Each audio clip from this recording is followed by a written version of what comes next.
Yes, got it. Okay, you have one of those too.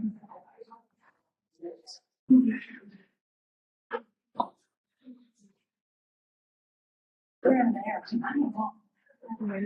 Yes, so we're not gonna share, yeah.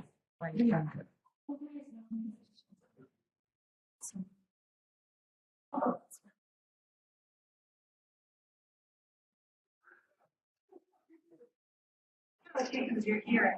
No, I don't. Oh. Doing 6 minutes.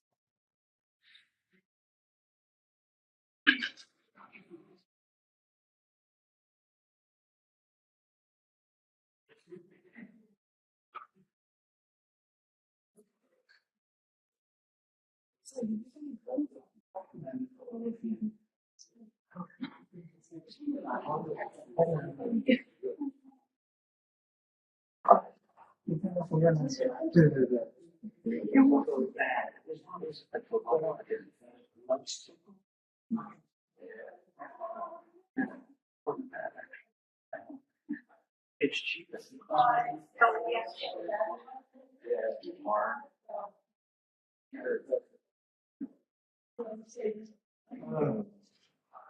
Either.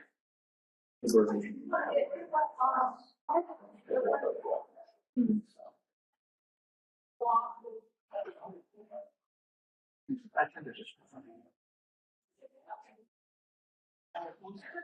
There you go. That's not looking hard yet.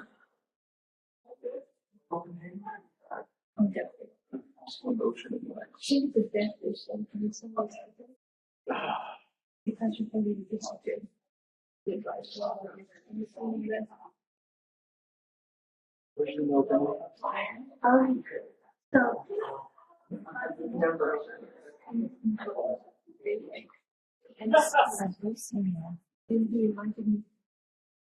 yeah. Should we ping? Let me go astronaut. And yeah, and then I'm thinking of very active. I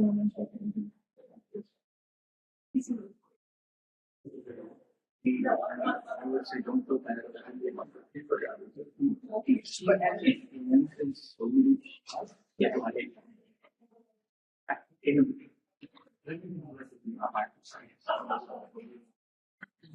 I haven't done such and such.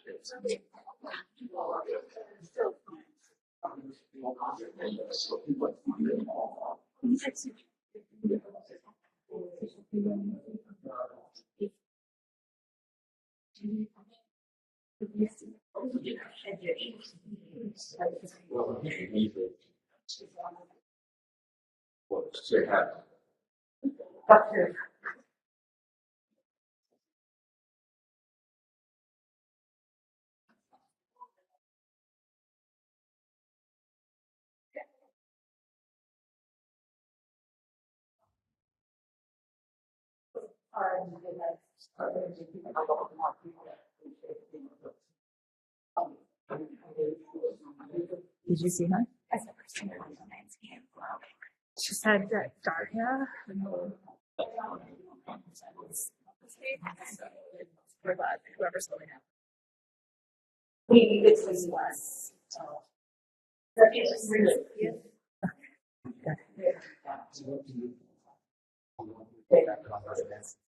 Yes. Just minimize this. Oh, No. no. We have just a piece of logo real quick. Or maybe one of the. Should we just see it?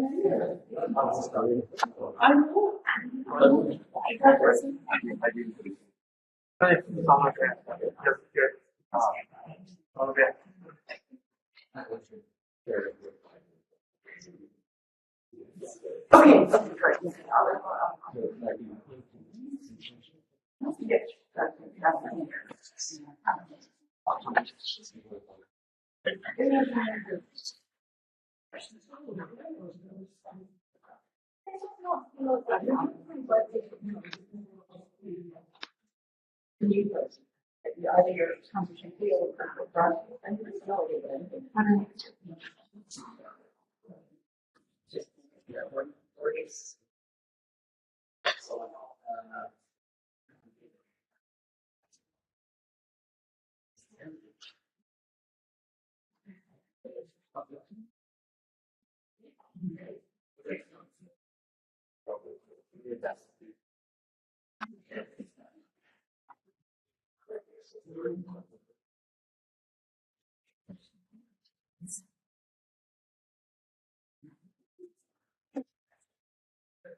Shaping your pre-accomplishment. JW launch. Okay, yes. Awesome, thank you.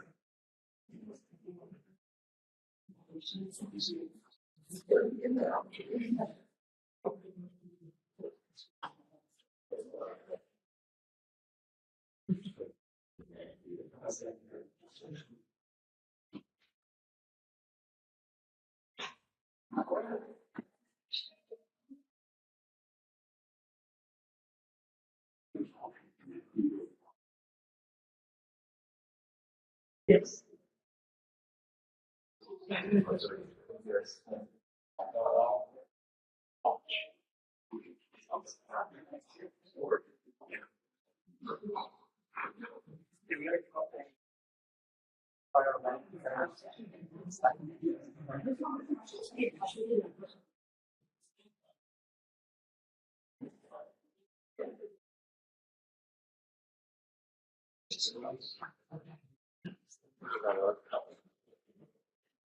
Oh,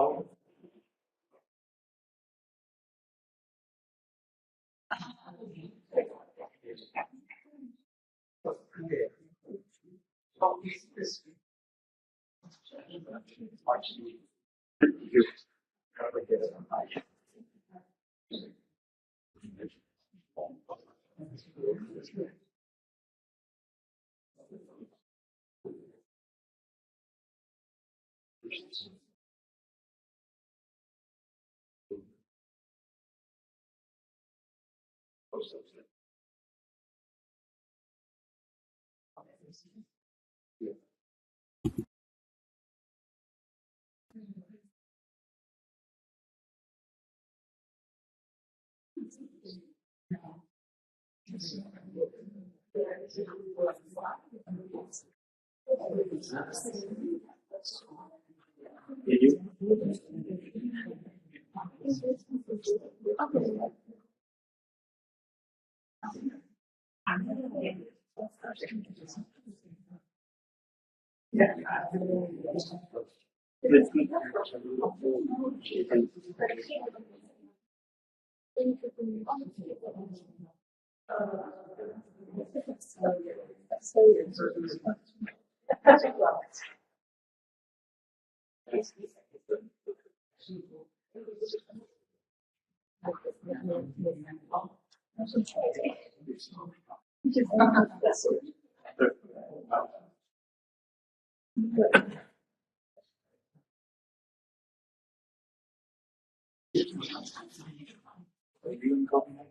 No, no, no.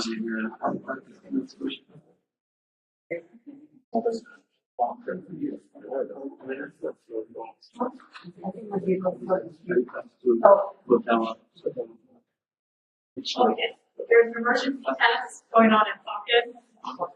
I have the text message that says, it's not.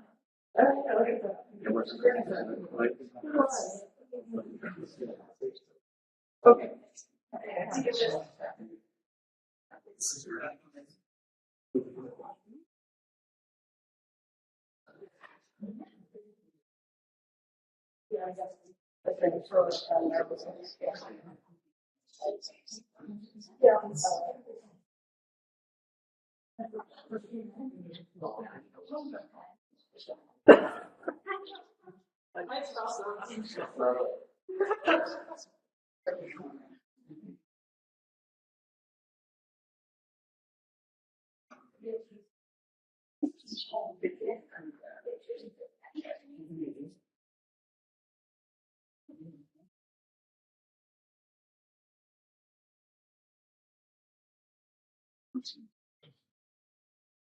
We'll get started in just a moment. We're busy flushing people from the cafeteria.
Good afternoon, everyone, and good morning, good evening, good night for people in different time zones.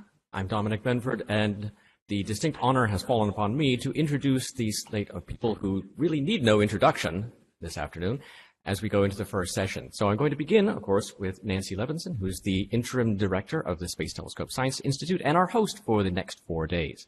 Nancy.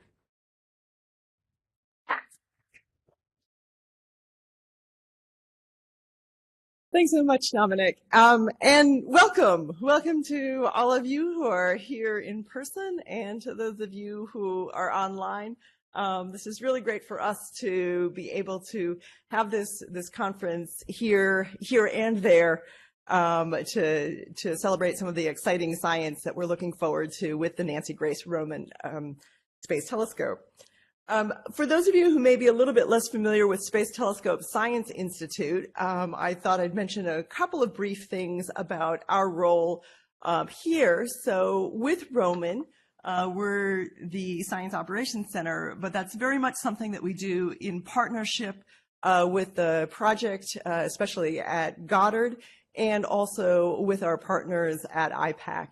This is very much a combined effort and bringing together our strengths and abilities to be able to support this mission. But at STSCI, we also are responsible for the science operations of Hubble, the science and mission operations of JWST, and a few cross-cutting and multi-mission things, in particular the Mikulski Archive for Space Telescopes, which gathers the data not only for those major missions that we support, but also over 20 additional missions. And so for those of you who are organizing your own missions, we welcome your data and talk to us about that. And something else that we do that's very cross-cutting at the Institute is public outreach. So to be able to share the excitement of the science that these missions represent, the science that you as astronomers are doing, but to really be able to share that with the world. And so that's something that's also very rewarding. So overall, a lot of what the Institute does is to support the science outcomes and to enable your science. And so that's very much the reason that we're here. I know that coming up in this conference, we'll be hearing a bit more about the mission and some of the hardware and the progress. And the short answer is there's great progress, and we're really looking forward to launch that will be here before we know it. So things are in good shape. And so what that means, though, is for those of us interested in the science outcomes, that we have great opportunities. We have great opportunities over a full range of I didn't put them in the VRX because they sent me to me last night. their names. But these are fine. Okay, because you only asked for 2 there. Right, this is good. Okay. I just We've got someone who's not muted, or that we're getting some feedback. All right.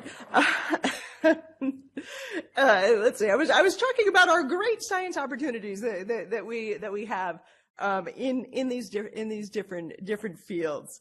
There are the core community surveys, but they themselves are broad and will enable us to do a lot. And so we're very much looking forward to making those full surveys for all of astrophysics.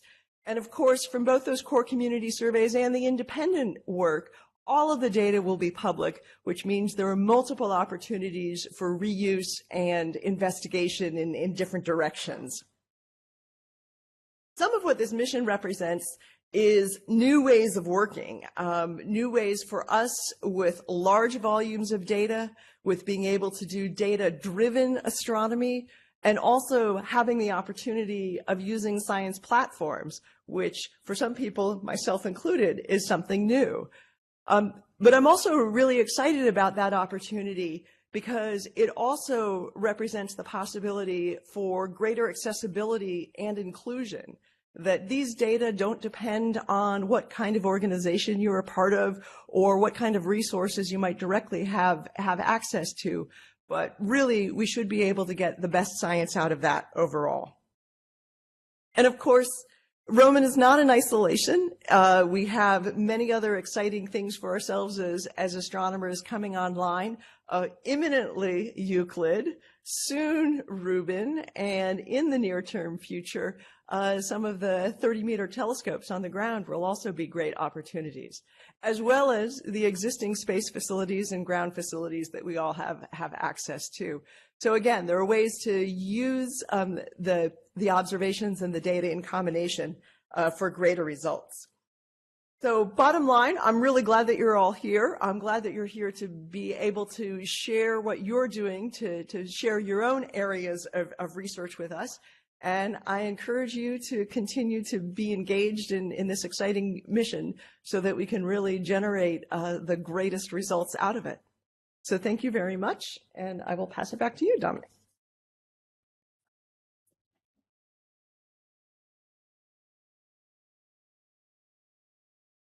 Well, Nancy, you're disappearing without a chance for questions, but I don't know if we have any questions in the audience or online. Ah, we have a question.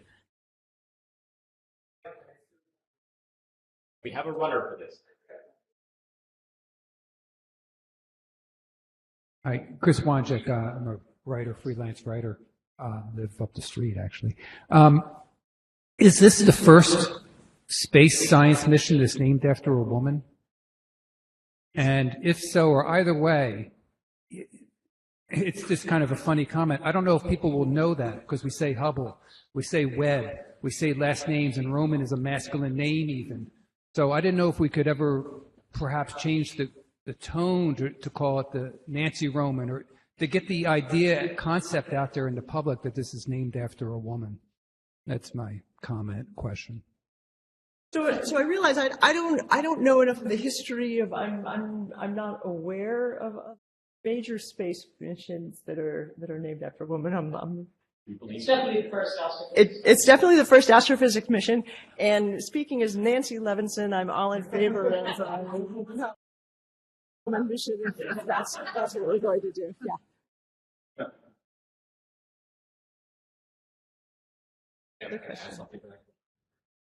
So I'm glad that you noticed that because it is, at least in part, intentional. Some of you may know or even remember when I had a list on my office wall of the people that were under consideration for the naming of the mission.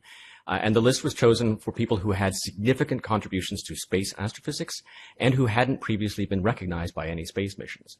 And perhaps not surprisingly, many of them were women. So I think there is something to that.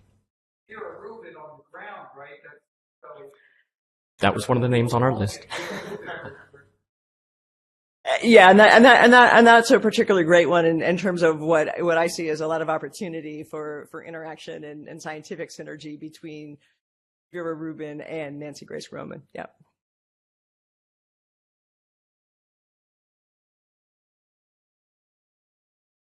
And I was the desk.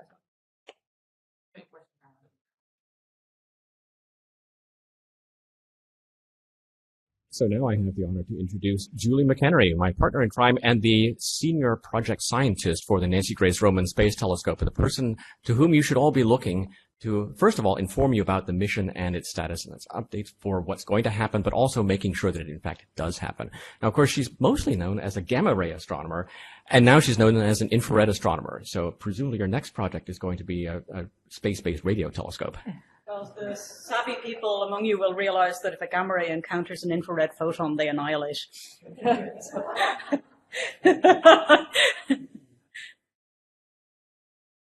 in central mode.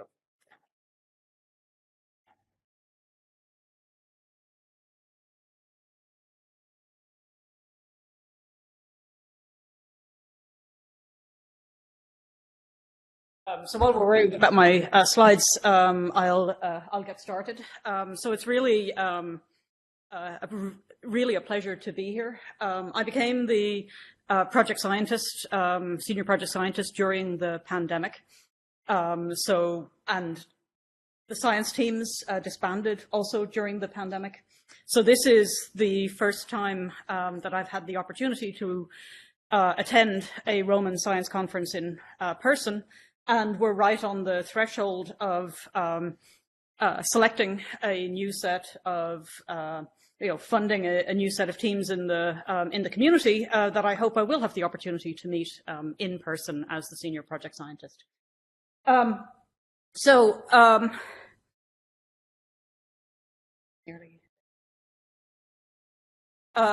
I wanted to start, actually, the question to Nancy was very well poised, because I really wanted to start with why we're called the Nancy Grace Roman Space Telescope.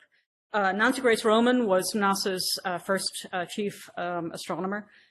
She's sometimes known as the mother of Hubble, and I mean, because of her role in making that mission come to pass. But I think in a way that doesn't really give her full justice, because I think she was really the person who had the vision and the drive to make sort of space-based astronomy be a thing at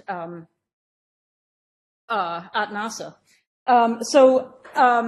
When it comes to naming, so similar to how the Vera Rubin Observatory asked that people refer to the observatory as the Rubin Observatory so you don't lose Vera Rubin's name. Similarly, with Roman, we prefer that people call it the Nancy Grace Roman Observatory or Nancy Grace Roman Space Telescope or the Roman Space Telescope, because we don't want her name to get lost in an acronym. And for sure, Roman is much easier to say than NGRST, which you occasionally see happen. So in answer to the question, I hear your point that when you just use somebody's surname, there is an assumption that that person is male, and I would argue that that's an assumption that we should be pushing back on in general. So hopefully this observatory being named after Nancy Grace Roman is one step in that direction. Okay, so what is the Roman mission objective? So this is a little bit dry. This is like the statement of, what are we here for? What are we doing? But it's worth starting here, because this is what drives the mission design being what it is, and drives our thinking about our observations. So the very first mission objective, if you read the document, it's for a wide-field infrared survey for all the astrophysics that you can do with wide area surveys. And that astrophysics is, astrophysics from large surveys is extremely broad and varied. The sort of requirement that gets attached with this is that we should have imaging and spectroscopy to at least 26.5 AB magnitude over several filters over at least 20 square degrees. I'm really emphasizing this because the same survey that will address the next two mission objectives is also assumed to address this top astrophysics objective. And what I want you to really understand is that astrophysics is not secondary in Roman. It never has been secondary in Roman, and that the core community surveys were always intended to address cosmology, exoplanets, and astrophysics as the three pillars of science on which Roman stands. The second two mission objectives here are expansion history of the universe and growth of structure of the universe, which combined will give you a picture of dark energy and dark matter and their evolution in the universe. The goal here is to study each of these with multiple techniques to batten down systematic uncertainties. We have an exoplanet mission objective to form a census of exoplanets from the outer habitable zone to free-floating planets, and that's code for use the microlensing technique to open up the window in the equivalent of the outer solar system and beyond. I note that this does not mean that we can't find very many planets via the transit technique, as came out in a recent nice paper. We are not locking up our entire observing program into the large surveys that will support the first four goals. We also have an allocation that we call general astrophysics surveys, and this is for all the science that you can do with Roman that cannot be achieved with the survey that will also do the cosmology and the exoplanet demographics. So this could include things like survey of the Milky Way, an ultra-deep field, survey of nearby galaxies. And then finally, Roman will also conduct a coronagraph technology demonstration. We have two instruments. The first instrument addresses the top 5 objectives. The sixth objective is a technology demonstration to demonstrate advanced coronography in space. Okay, so the observatory and instruments, Roman has, I'm probably speaking completely to people who know everything I'm about to say here, but I'll say it anyway. We have a 2.4 meter aperture, so we have a sensitivity and performance that is broadly equivalent to Hubble. We have two instruments, the wide field instrument, which operates from the visible to near infrared. It's got a field of view of 0.8 by 0.4 degrees, and it's instrumented with 18 4K by 4K detectors. The coronagraph instrument is in the visible, and it is designed to provide a contrast of 10 to the -8 to 10 to the -9. I'll say a little bit more about that later. I haven't described this yet in detail, but Roman has a field of view that's over 100 times larger than Hubble's. But our real ace in the hole is that we're designed to slew and settle efficiently. So we survey the sky more than 1,000 times faster than Hubble. That means that we have a very large data volume, which translates into a interesting transformation on the ground for people like you who will do the analysis, as Nancy alluded to. We're at a Sun-Earth L2 orbit, so that's the same as JWST. This orbit allows for very stable operations, which contributes to a stability of Roman that greatly exceeds what's possible with Hubble, and that is important for our science. It also means that the Earth doesn't occult the field of view. We are currently working towards an October 2026 launch, and we have committed to a launch before May 2027. So you will occasionally hear both of those dates. Our mission duration is 5 years with a 10-year goal and a much longer hope. If you are interested in the more detailed performance of Roman, please go to the page at the bottom that will provide information on slew and settle times and on sensitivity and performance of our instruments. I'm going to march through the next two slides quite quickly. So the wide field instrument has 8 filters, one wideband filter that is useful if you want to quickly make a measurement of a brightness of something, and 7 narrower band filters that fully cover the available range provided by the detectors and the mirrors. In 2020, we added the reddest filter there when a new filter slot became available. We also have a prism and a grism to provide slitless spectroscopy.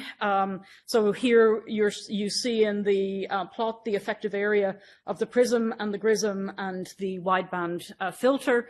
The prism tilts a little bluer than the grism and has a higher throughput at a price of lower resolution. So which you use depends on your science case. So I want to come back and dwell on this just a little bit. The power of Roman isn't just that we have a large field of view, although that is very nice. We have efficient observations. We can settle quickly and be ready to take the next image. That opens up science cases where you want to do a large number of short observations to map out regions of the sky or for rapid time domain observations.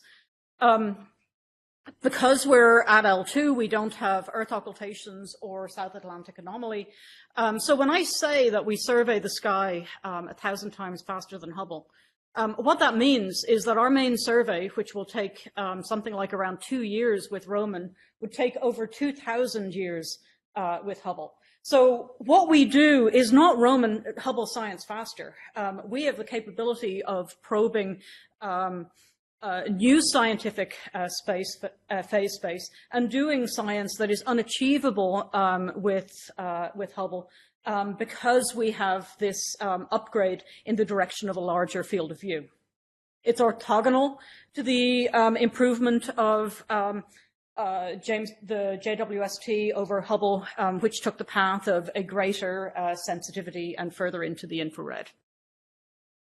A second aspect of Roman that's important is our mission objectives in cosmology and exoplanet demographics is drive requirements for high precision and stability. So we have a very well understood and stable point spread function, which is necessary to measure galaxy shapes for weak lensing, which is one of our key mission objectives. But of course, that same performance allows you to measure the shape of anything else.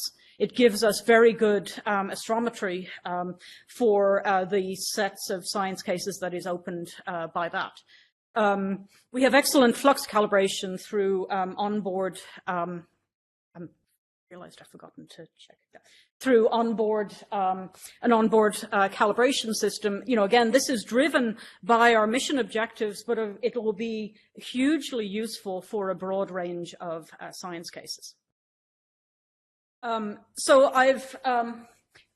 most of what I've been discussing so far has been focusing on the wide field instrument, and that will be the case through most of this talk. But I don't want to lose sight of the fact that we have a coronagraph on board that really will, in its own way, be spectacular.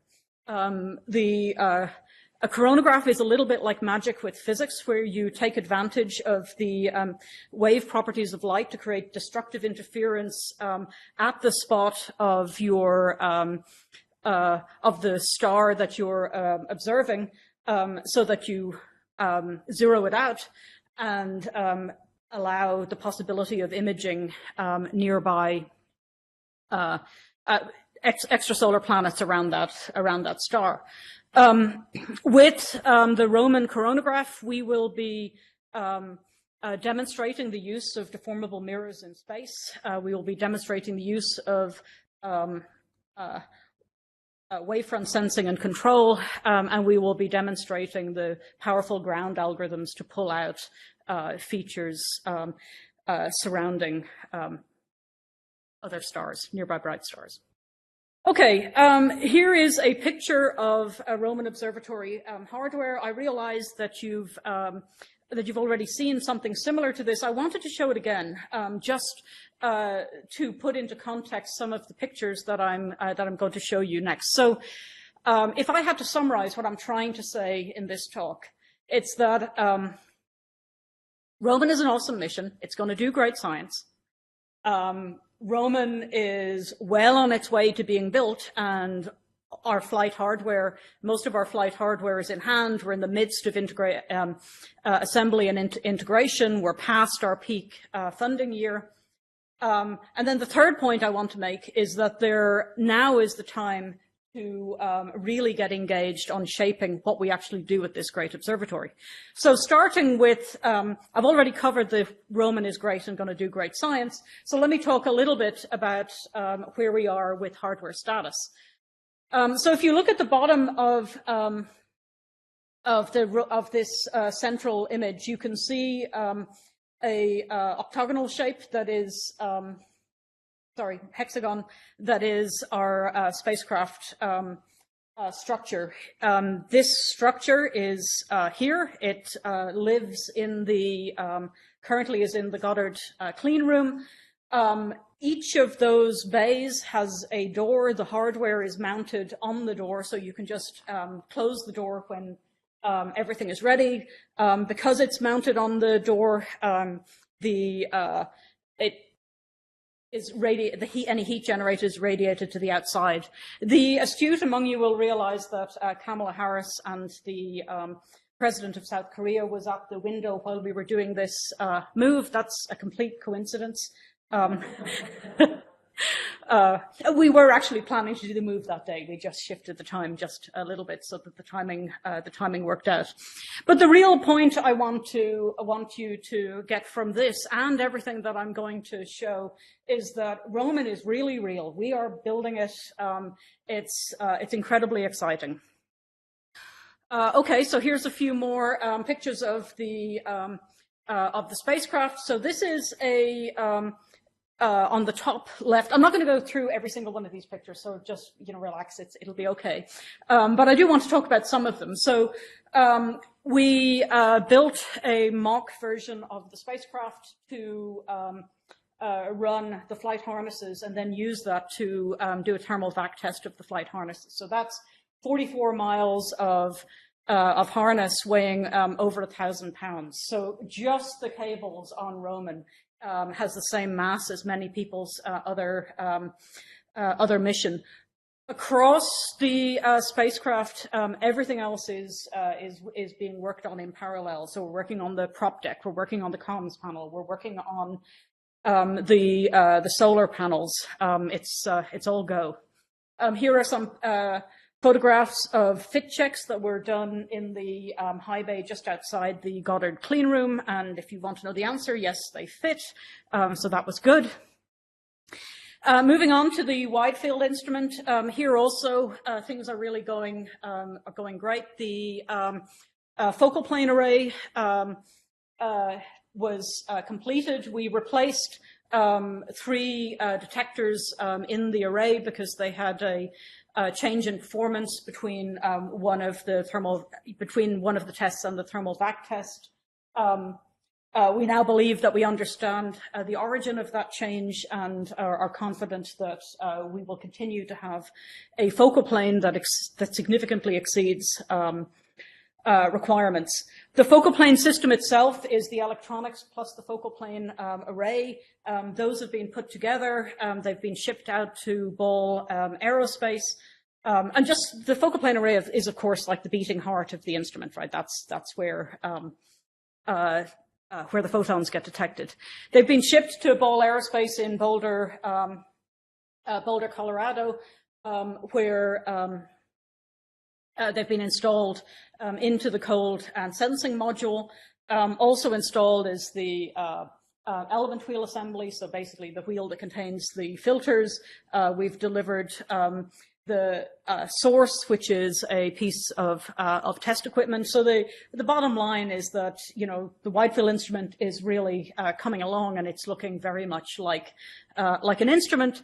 And we're at this point, we're now pretty far down the track of having really nice test data of our flight detectors and associated electronics, and it's really great to see such a great performing instrument. So the coronagraph instrument is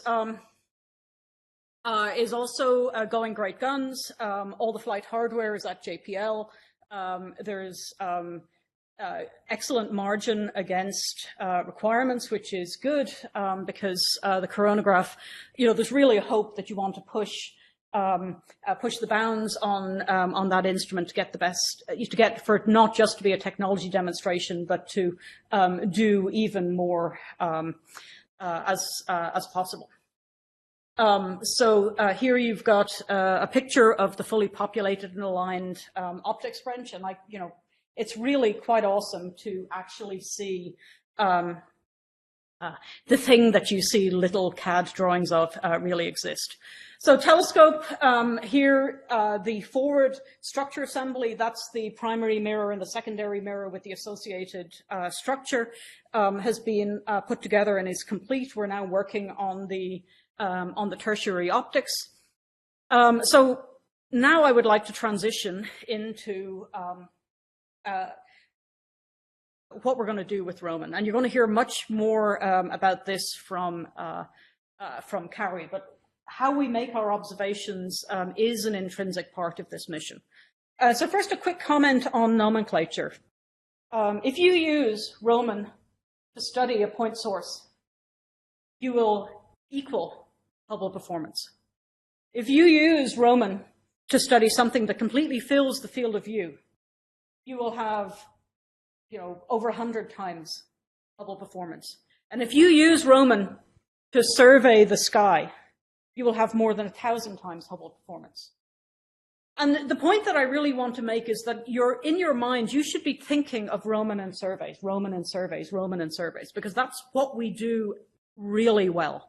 And that doesn't mean that it's a bad thing to take Roman and go and point at a particular spot, right? We should always pursue the best science. But in your mind, we really want people to be thinking, to the degree possible, how can we make best use of this great field of view? How can we make best use of this ability to slew across the sky? And that's why we call all Roman observation surveys. Because even if you only care about the single point source, you're doing a survey because the whole rest of the field is still there for everyone. Our observations are split. We have 3 core community surveys that address the 2010 decadal survey science goals. So those were broadly the objectives that I showed you at the beginning of this presentation. These surveys are high latitude wide area survey. This will be a wide area multiband survey with slitless spectroscopy. It enables the weak lensing and galaxy redshift cosmology mission objectives. It is also assumed to be the survey that will address our need for wide area surveys for infrared astrophysics. The high latitude time domain survey, so if the high latitude wide area survey is the survey that would take over 2,000 years with Hubble that will look openly at large regions of the sky, sort of getting us out of the looking under a lamppost, the high latitude time domain explores the sky in a new area of phase space in the time domain. So here what we'll be doing is going to the same tens of degrees patch of the sky every 5 days or so to look at everything that's changed. It's going to be outstanding for finding and detecting and characterizing supernova, but it will also find tidal disruption events, it'll find gamma ray burst afterglows, it'll find kilonova, and it will almost certainly find things that we don't currently know about, because that always happens. Explore the sky in the time domain in a regime that hasn't yet been done. The final survey, instead of looking away from our galactic plane, is looking towards the center of our galaxy. And in this case, what we're doing is looking at a couple of square degrees towards the center of the galaxy, so towards the galactic bulge, and every 15 minutes cycling around. This enables exoplanet microlensing mission objectives, but of course, if you're monitoring carefully the brightness of several 100 million stars, you're going to enable a lot of stellar astrophysics. If you have an incredibly deep observation in the near infrared, close to the galactic center, you're enabling stellar population astrophysics. So the science out of each of these surveys will be incredibly rich, incredibly broad, and unachievable until without Roman. We plan to have at least 25% of time allocated to general astrophysics surveys. This gives us the flexibility to respond to the changing scientific landscape and to address science that can't be done with one of the 3 core community surveys. And then, of course, there's the technology demonstration. So I'm going to get a little bit of a wriggle on because my time is ticking. So I want to just say a little bit about our field of regard. So if you've got the sun here, we've got to stay at least 54 degrees away from it, and the equivalent from the anti-sun direction. That means that that entire middle torus is completely available. As I've mentioned, but it's worth emphasizing, our slew and settle times are rapid. That's essential for being able to conduct quickly map across the sky. The expectation is that the high latitude time domain survey is going to be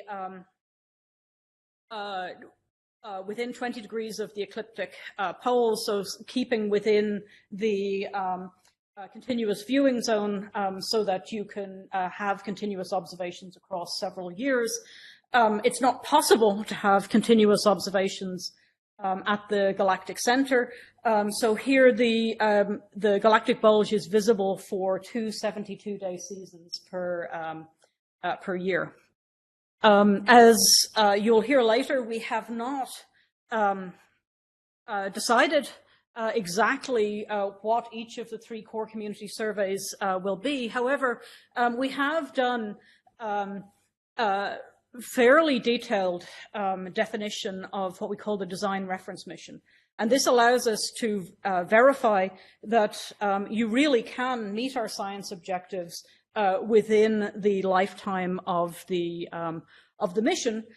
So each of these 3 defined surveys in the design reference mission represents a use case. It gives you a good flavor for what the actual surveys might look like. So what you're seeing here in equatorial coordinates is the high latitude wide area survey in red, the high latitude time domain survey in blue. You see it, the 2 little spots there. And then finally, you can hardly see it. The little baby pink dot is the high latitude, is the galactic bulge time domain survey. No less important for covering a smaller region of the sky, because what it loses in sky coverage, it more than makes up for in exploration in the time domain. We're in the middle of the process of engaging with the community to decide, where do we want the footprint of these surveys to be? What filters do we want to use? What cadence? And what I really want to emphasize is that there is considerable flexibility. And there's considerable flexibility because by design, the design reference mission did not had margin. We had margin between predicted performance and the science requirements, in the sense that each of those 3 had, more than addressed the cosmology and exoplanet demographics requirements. There was explicit margin. We didn't assign every single day that there is in that 5 years because we wanted to show, the purpose was to show that these surveys fit. And then finally, there's implicit margin. And the implicit margin, I think, is important. So, for example, in the design reference mission, it was assuming a slew rate, assuming that we're using 5 reaction wheels, but we actually have 6 reaction wheels. So in reality, we will be able to slew and settle faster and might be able to add an additional field in the same amount of time. For the high latitude wide area survey, we were assuming that the detectors were at 95% operability, which is the requirement. But we're seeing much, much better performance from from our detectors. So you can assume additional implicit margin there. And the reason that I'm mentioning this is that in the process of defining the core community surveys, we're not just exploring, is there another way to construct the community survey that addresses the cosmology or exoplanet requirements while also doing astrophysics. There is more for you to play with here. So there really is opportunity to either enhance the core community surveys, to do even broader astrophysics return, or to make a decision that that time is better used in the general astrophysics survey pot for whatever arises. And I'm really looking forward to seeing how the community gets together to make recommendations on those things. So this is, the core community surveys are for everyone. Every single Roman observation will be used by multiple people, so we need a cooperative process for deciding how to define the observations. We need everybody's ideas to be considered. Please join in. General astrophysics surveys, at least 25% of the time is devoted to general astrophysics surveys. We did realize that there was a possibility that we're leaving science on the table by waiting until just before launch to define the general astrophysics surveys. So we asked for white papers to make the case for defining one of the general astrophysics surveys now. Things that would benefit from early definition survey. We got a set of white papers. Let me just move on. I'm kind of running out of time. So, and these aren't the slides I was expecting to see here. You're saying I'm fine on time? Yes.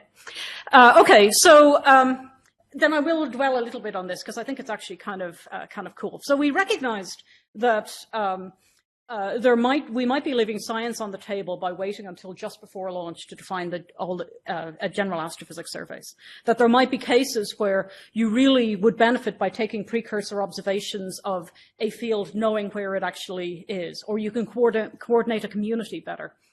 So what we suggested was let's consider 1 month of observations to be executed sometime in the first 2 years of the mission. So this is not early science. It's not something that will be executed early. It's early definition.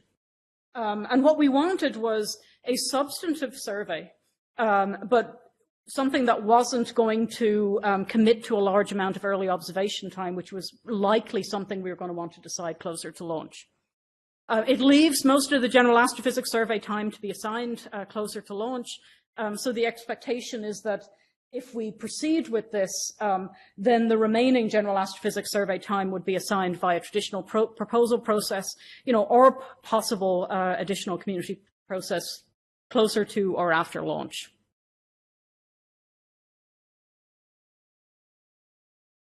So this was a two-step process. The first step was to request white papers.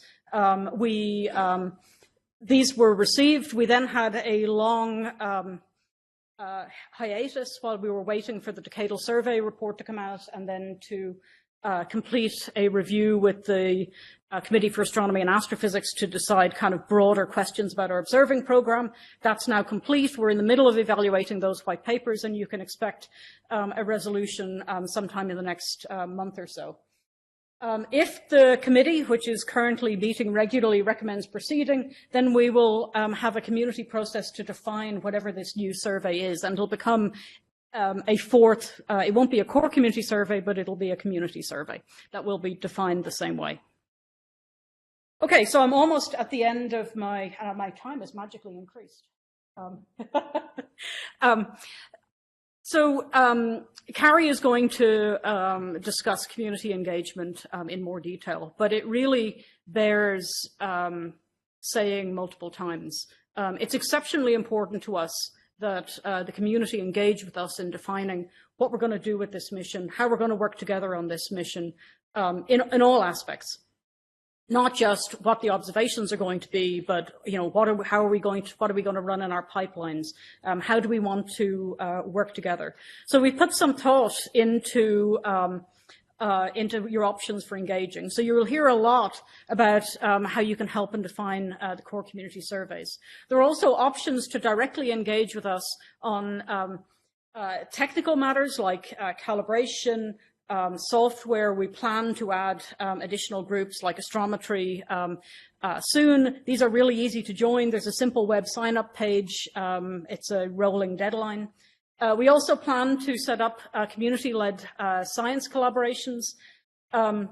We probably will start with cosmology, exoplanets, astrophysics. These are intended to be forums where people with similar interests can come together and engage with one another.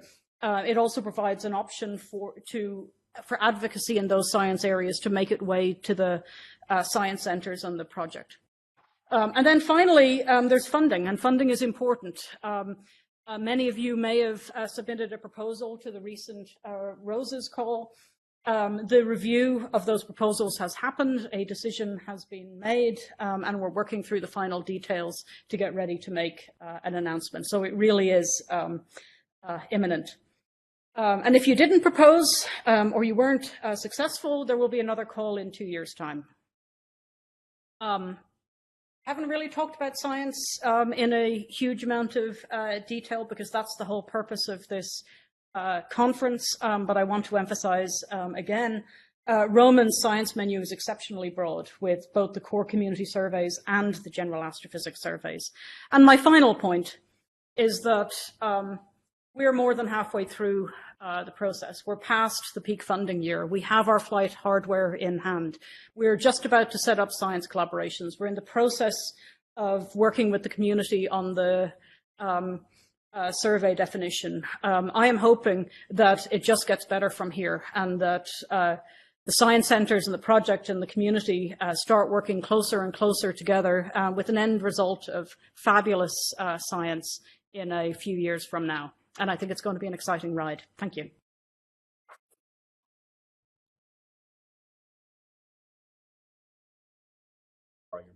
So we have some time for questions. Unfortunately, for the people online, there has been a problem with the, I believe, with the display. So we're going to be resetting that right now. So I apologize that this may flicker and do other magical things. In the meantime, you can ask questions either here physically in the room or online, either by Blue Jeans or in the Slack channel. Andrea is monitoring it. I think we have our first question from Blue Jeans. Yes. So the first question is, for geo programs, can people propose cadence observation? Yes. The answer was yes.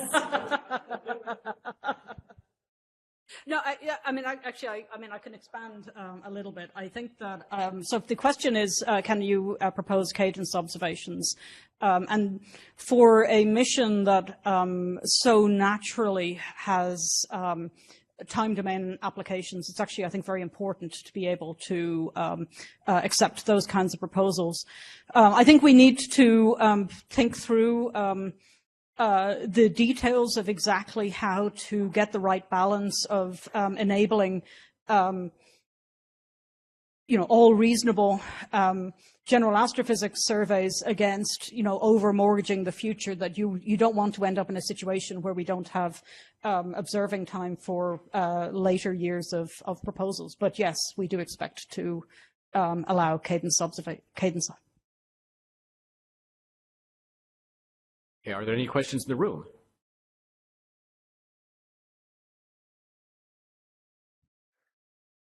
Thanks very much, Julie. So I see on this timeline here that, there's a 5-year prime mission, and right now we're thinking about defining the core community surveys. But of course, without trying to jinx anything, there's a chance that, Roman will live past the 5-year mission. And I'm curious, is any of that taken into account when selecting or defining the core community surveys or potential any other surveys?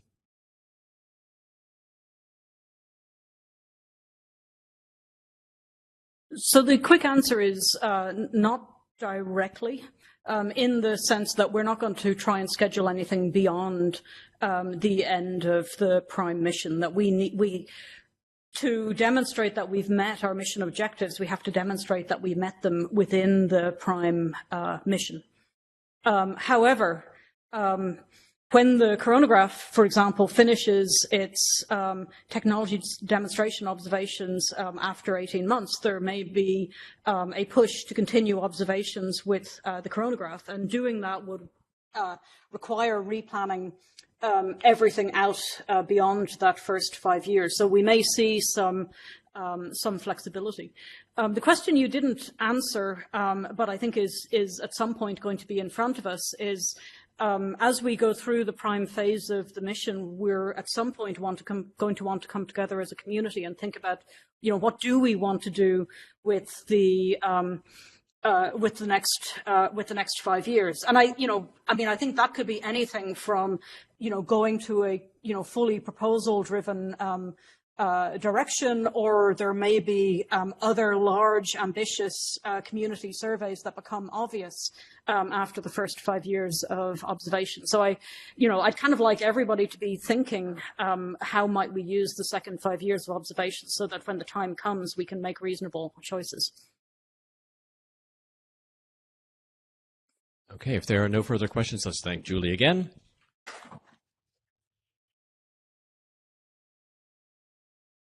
And now we'll have Carolina Gilbert, who is going to tell us about engaging with Roman, following on what Julie had just said. Of course, Carolina has been here at the Institute as the mission scientist for Roman and has been instrumental in leading the development of the science operations here. So please tell us, how do we engage?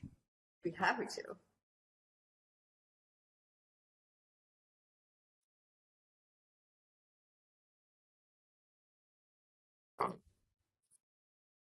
All right. Oh, you want me? Yeah.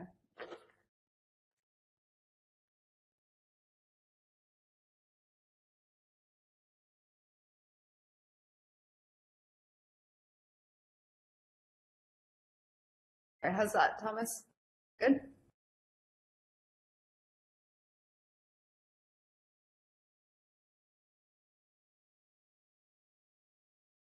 Are we online? Okay. I think that's a thumbs up. Oh, turn it. Is it not on? Ah, better. Yes. Always a good first step. All right. All right. Thanks, everyone. Thank you, Julie, for an excellent introduction to Roman and how exciting it's going to be for generally almost everyone who does astronomy, I think. So I am now actually the project scientist as of a few weeks ago, as my focus has turned more towards the sorts of things I'm going to talk to you about today, namely engaging the community with Roman and preparing to use this incredible survey facility. So I'm going to spend most of my time talking today about how we are planning to define the community surveys for Roman, and most importantly, how you can get involved in doing so. Julie touched on the other ways at the end of her presentation for you to engage in Roman, and this gives you kind of a timeline view of how we can do these, how you can get engaged in Roman, and I'll go through them again towards the end, so you'll get to see this again. But first, starting with defining these incredible core community surveys. So just to reorient ourselves, we're talking about these three: high latitude wide area survey, high latitude time domain survey, and the galactic bulge time domain survey. But they're not, while they will be the majority of the observing time, there's also the general astrophysics surveys that Julie talked about. But what I wanted to stress here is that all of these observations, everything that Roman takes, is going to be public immediately. That data will hit the archive and anyone can access it. So this means that we really do anticipate that the main component of how the community engages with Roman is going to be Roman's data and Roman's archive. So since the core community surveys are the majority of the observing time, that means to have the greatest impact on the community that engages with Roman, we really need to make those as broadly applicable to the community as possible. And so when I'm going through this talk and talking about how we're going to define the surveys, I want you to be considering whether you should be contributing to this, and just to kind of, prime the wheels a little bit. So this is just, talking about 3 potential examples out of a lot of different things you can do with these surveys. But the High Latitude Wide Area Survey, if you are interested in studying how galaxies change over time, how galaxy morphology changes with redshift, how, interactions between galaxies change over redshift, anything like that, we're looking at, of order, 2,000 square degrees of the sky imaged in multiple bands to deep depths with Hubble-like resolution. This is going to be incredible. Of course, how incredible it is for your specific science interest might depend quite a lot on the specifics of what filters are chosen, for example. The High Latitude Time Domain Survey, yes, it's going to discover and characterize a wonderful wealth of type 1a supernova, but as Julie mentioned, there is an entire universe of rare transient objects out there that it will also discover and characterize. Whether your rare transient of choice is, how well you can do that might also depend on, say, the cadence that is chosen and the filters again. And the Galactic Bulge Time Domain Survey, it is going to meet the exoplanet objectives of the mission. It's also going to be an incredible survey if you're interested in studying stellar astrophysics. And again, just how incredible is probably going to depend on the details of how it's implemented. So the goal for defining the core community surveys is truly to maximize the overall science return from these wide-field infrared surveys. Of course, we do need to do that while meeting the mission requirements that are focused on cosmology and exoplanets. And Julie discussed the design reference mission, and these survey strategies were incredibly useful and incredibly powerful to show that Roman, as designed, can meet its requirements as a mission.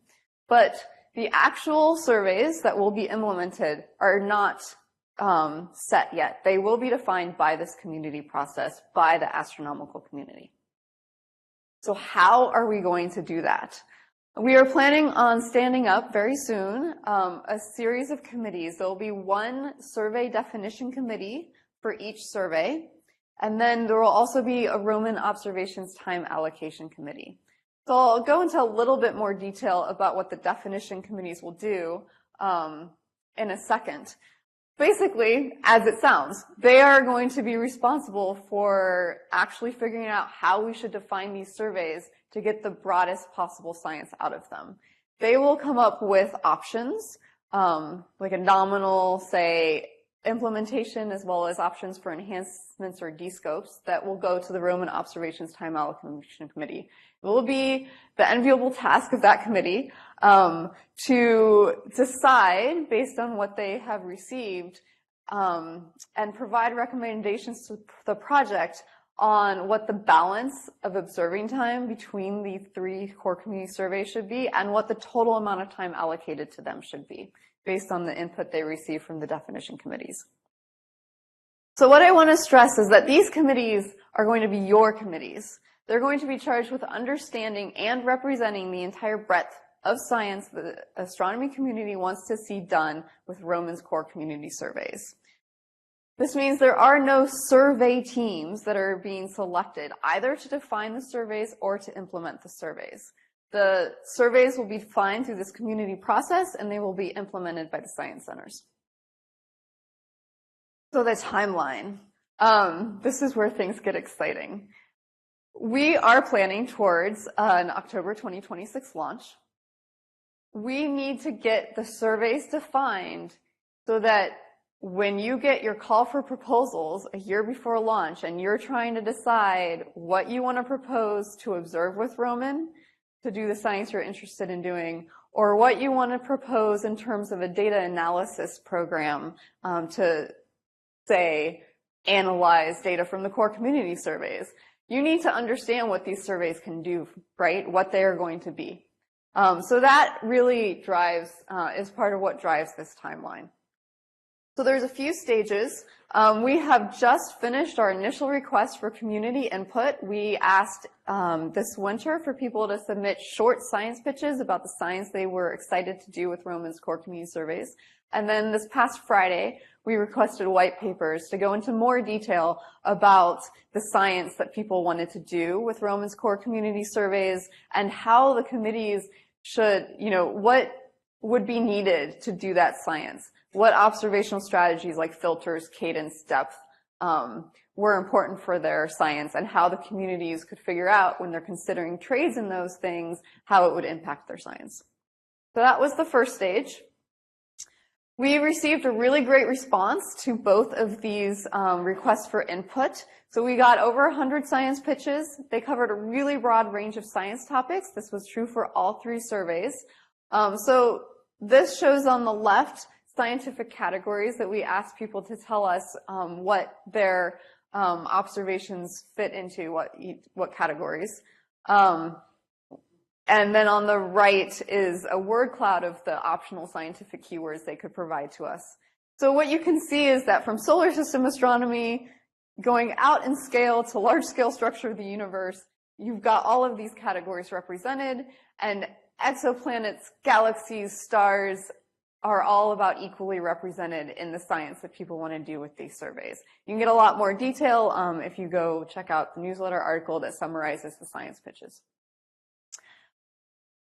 We haven't had much time to dig into the white papers yet since they were due Friday, but I can tell you we had a really great response. We got 71 unique white papers. A few of them discussed topics that they said applied to more than one survey. So the numbers here add up to more than 71. But we have nice representation for all 3. We got contributions from around the world.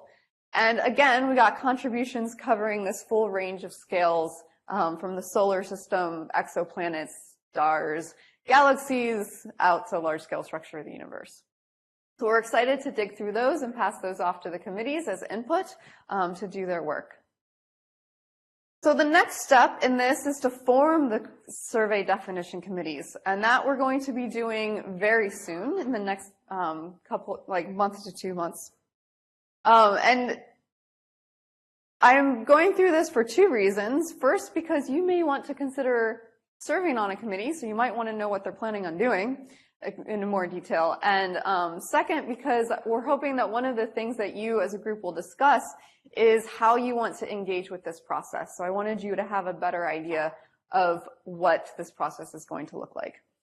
So in order to produce the recommendations that these definition committees will send to the Roman Observations Time Allocation Committee, there's going to be kind of 3 blocks of tasks. The first is these committees will have to orient themselves. We are hoping and planning that we will have people on the committees who have not been intimately engaged with Roman before. So the first task is going to be becoming familiar with the mission, the wide field instrument, their capabilities, the science requirements, and this existing community input that we've received in the call, as well as all of the work that has gone into helping to define and design Roman. And then the committee will need to discuss these and prioritize science drivers that have arisen from the community input and identify what additional input they think they need in order to do this. And also determine how they want to get additional input throughout the process. Then the next step, the next block of tasks is to kind of workshop the ideas for this, right? Start looking at trade-off analyses for different observational strategies against the list of prioritized science drivers. What happens, if we choose this suite of filters versus that? How does that affect the balance of science that the core community surveys can do? And assess the feasibility of the most promising strategies. And then narrow it down, iterate, refine, right? So the most promising strategies, perform detailed scheduling studies and depth estimates. In all of this, we expect the committee to be engaging with the community, to be reaching out to experts in different science areas, to be holding, workshops or hack days or something, things that allow people to come together and to provide input. And then finally, they will write up the recommendations for passing to the Roman Observations Time Allocation Committee.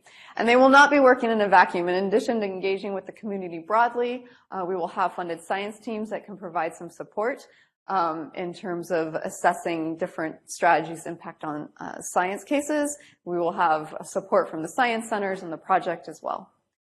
And then once a selection is made for Roman's Core Communities Survey program, what exactly it's going to be, these communities will need to tell the science centers how to implement these surveys to meet their vision, and also to produce a report that they can pass out to you as a community so you can understand what these surveys are going to be and what their capabilities are going to be. All right. So we will be looking to compose committees that will reflect the breadth of science community wants to see enabled by Roman surveys, as well as the diversity of the community that will utilize Roman's data.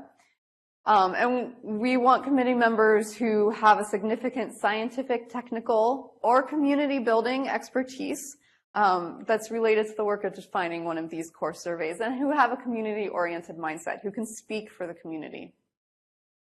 So if you have any of this relevant expertise, and the capacity to serve, I encourage you to consider self-nominating.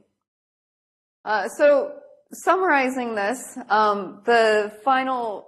the second stage of the initial request for community input was this past Friday. The white papers were due. Self-nominations will be coming out soon. Once the Roses teams are announced, that's when we anticipate putting out the call for self-nominations. So you can see this upcoming call when it comes out for more details on what we expect the tasks of these committees to be, the timeline, and the support.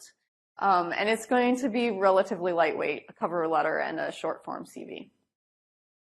And then look for additional opportunities over the next, say, about 1.5 years roughly to provide input to these committees, to your committees. All right.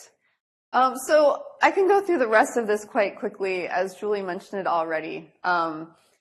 Working groups are going to be ramping up. They are your opportunity to, if you're really invested in a particular topic, to add your voice to the conversation. These are some examples of working groups that we've had in the past, and calibration and software development are currently active. We do expect the NASA Roses opportunity that Julie mentioned that will be coming again to, we anticipate it will offer additional preparatory science investigations for the wide field instrument, as well as support for working with the chronograph instrument team. The science collaborations will kick off, and we hope they will be active over a long time period of the mission. And this is your opportunity to engage with Roman science as a community independently of any, peer-reviewed selections. And then what we're used to doing, the general investigator opportunities where you put in proposals for funding and for observing time. All right, so I will finish on this final slide, which gives you a list of ways to keep up to date with Roman. You can read it through here. It will be posted somewhere eventually to look at, but there are multiple forums for you to stay up to date, including a approximately monthly community forum with project status updates and other presentations. There are also, you have representatives. You have a Roman Science Interest Group, which advises the Roman Project Science Office at Goddard, and there is a Roman Space Telescope Advisory Committee that advises the STSCI director here. If you go to their websites, you will find the people who are on them, and I encourage you to reach out to them with thoughts. They are your representatives to the project and to Space Telescope. And I encourage you to continue looking out for this ongoing series of Roman science conferences. And with that, I will take any questions that anyone has.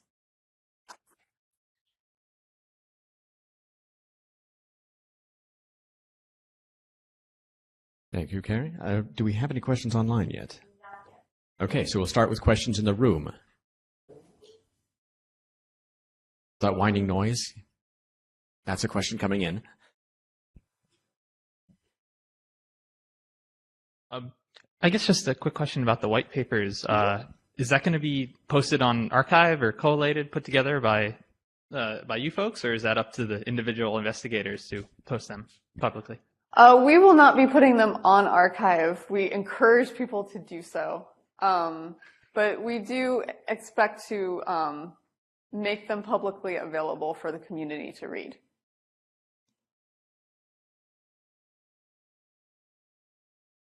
Just one little note here. I think in the previous slide, you said that the next solicitation in Roses was Roses 23, and I believe it's actually Roses 24, so people don't have to freak out that it's coming up imminently. Yeah, thank you. Okay. Are there other questions? What other questions are there? I have a question since I'm next to the microphone, and it's a very general one, which is what keeps you up at night in terms of excitement about this process and sort of fears about this process? I would say the most challenging and also exciting thing is that we do have a compressed timeline, right? This is it. We are looking at launch really around the corner, right, in terms of these things. And so it will be, I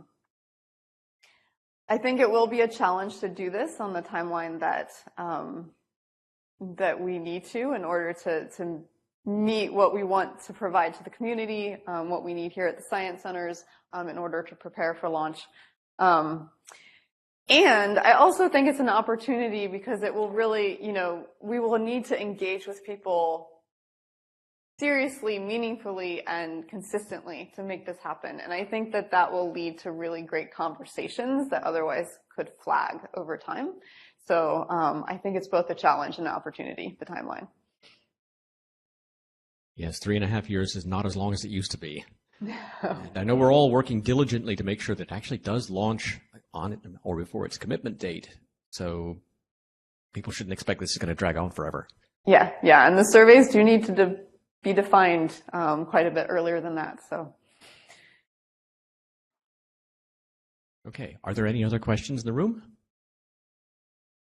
Okay, let's thank Carrie again. Sorry, Carolina. Thanks.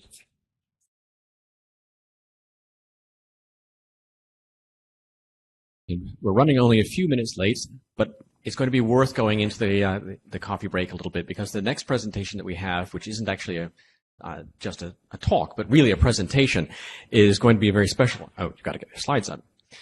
So now I have the honor to introduce Linda Harris Cole, who's the Director of Programs and Events at the Harriet Tubman Museum and Education Center.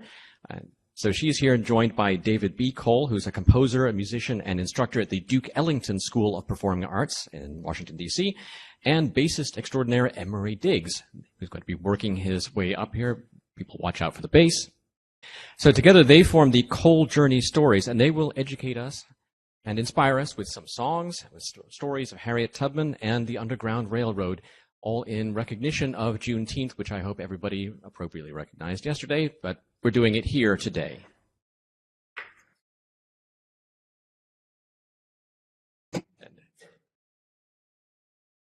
Microphone, Linda.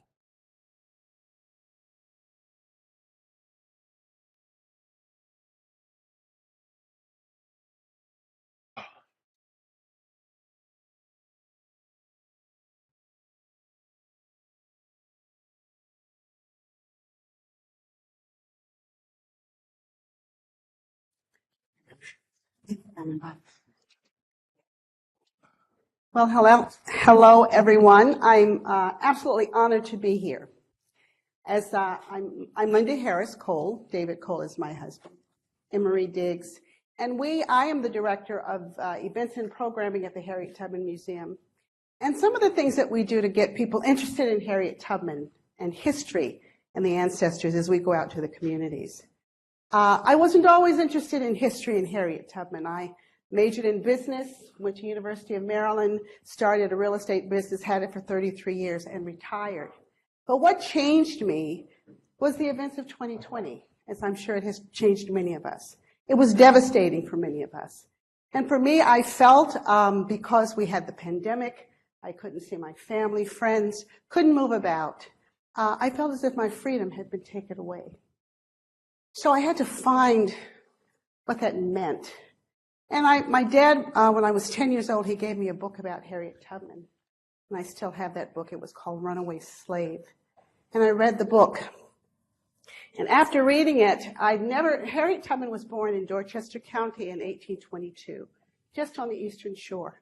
I had never been there before, but I read that book on a Thursday. Then I watched the coverage of George Floyd, and that absolutely frightened me as an African American in America. So I said, you know what? I got to do what Harriet Tubman did. I got to go figure out this Underground Railroad and what that was all about. So I drove to Cambridge. It's about an hour and a half. Well, it's farther, maybe an hour and a half from here. And I met with a bunch of historians, and they talked to me about Harriet Tubman, gave me a bunch of books. And I decided, you know what? I'm going to do what she did. I'm going to walk. I'm going to walk from the Broadus Plantation, where she was enslaved, to Philadelphia, Pennsylvania, where she met William Still. He was an abolitionist. And so I trained. I went there in May, and I trained through the summer. And in September, the slides that you will see are myself and 7 other women. We embarked upon this journey along the Underground Railroad. When I finished that walk, it changed me. I lived in a bubble, you know. I had a pretty good life. I was well educated, I had good education, good family. And so I was in this bubble, not really worrying about what everybody else was worrying about. And it became a moral imperative for me to begin to connect with my community. And I do it now through talking about Harriet Tubman and talking about freedom. And what I got from that walk is freedom. My definition is putting one foot in front of the other, going towards a common positive goal as a community. And we can be free because none of us are free until we are all free. Fannie Lou Hamer. So we make it interesting, everybody. We know that music is the one medium that we can coalesce around. So we do what we sing. We sing. So our first song is Freedom. It's a song that I wrote as I was walking along the Underground Railroad. And I need my tambourine. All right? Just get your attention in case you're going to fall asleep on me. All right. Freedom, really, everlasting, everyone, daring, obliging, marching on.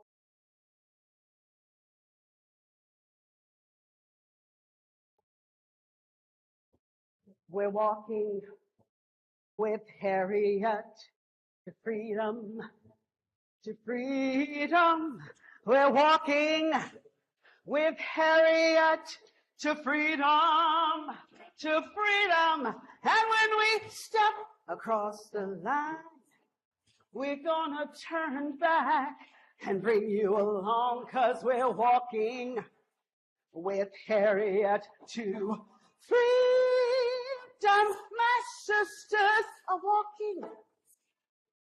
My brothers are walking. We're marching along right now. And when we step across the line, we start a mass movement, because freedom belongs to us. We can't stop. We can't stop. We can't stop. No, we can't stop. We're on a mission. We gotta sing our song. And when we step across the line, we're gonna turn back and bring you along, 'cause we're walking with Harriet to freedom. We're walking with Harriet to freedom, to freedom.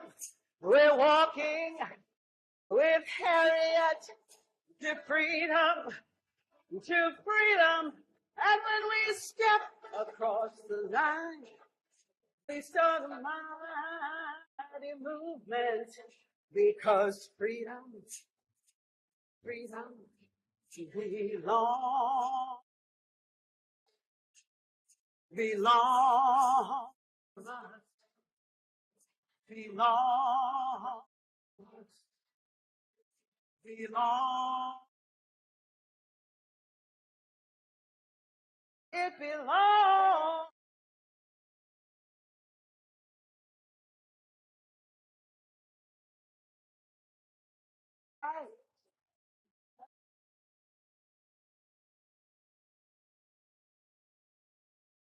So let's talk a minute about Harriet Tubman. She was an astronomer. She knew to follow Polaris, the North Star. She knew that it lay between, and you can correct me if I'm wrong, where the Big Dipper and the Little Dipper meet. He'd follow that North Star. That was freedom. But before Harriet Tubman, she was born here in 1822 and on the Eastern Shore, March 15th. But before Harriet Tubman, her grandmother was brought here from the west coast of Africa, from Ghana. She was from the Asante tribe. And the Asante tribe had various religious beliefs, a pantheon of beliefs of gods and the land and the spirits. And so her grandmother, Modesty is what they called her when they brought her here. She was an African who had been captured and put on a slave ship, traveled for 3 to 5 months on that Middle Passage and brought to the shores of Cambridge. And there she was sold, auctioned off into slavery.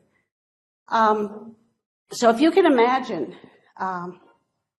what it would have been like to have been taken from your homeland, put on a ship, traveling for 5 months, stacked on a ship like a book on a bookcase, and made to endure that journey. And then coming to a land that you've never been to, language that you cannot speak, and people that you've never seen. The people don't look like you, and you're expected to survive in that environment. So you essentially have become a motherless child. So the rhythms and the cadence that the enslaved people used when they were put on those slave ships, they came from various parts of the west coast of Africa, had different dialects. But one thing that they knew the rhythms. So they hummed them. So these songs that we now know that have been translated into English and put on charts and with notes and staffs and bars and treble clef and bass clef, enslaved people didn't know that. They had the rhythms, the beat of the drum. The banjo is an instrument that was brought to us from Africa. So they communicated through code, through these rhythms. So this is one song that you may know. It was a rhythm that they brought with them, but it was an expression of how they felt being taken away and its motherless child.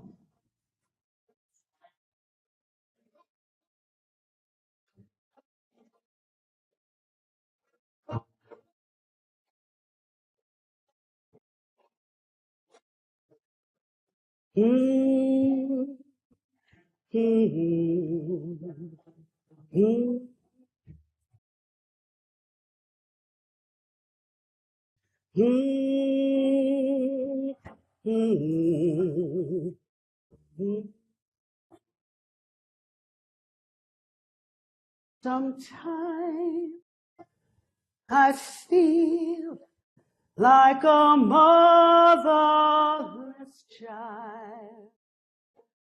Sometimes I feel like a motherless child. Sometimes I feel like a motherless child. A long way from home. A long way from home. Sometimes I feel like I'm almost done. Sometimes I feel like I'm almost done. Sometimes I feel like I'm all done. A long way from home. A long way from home.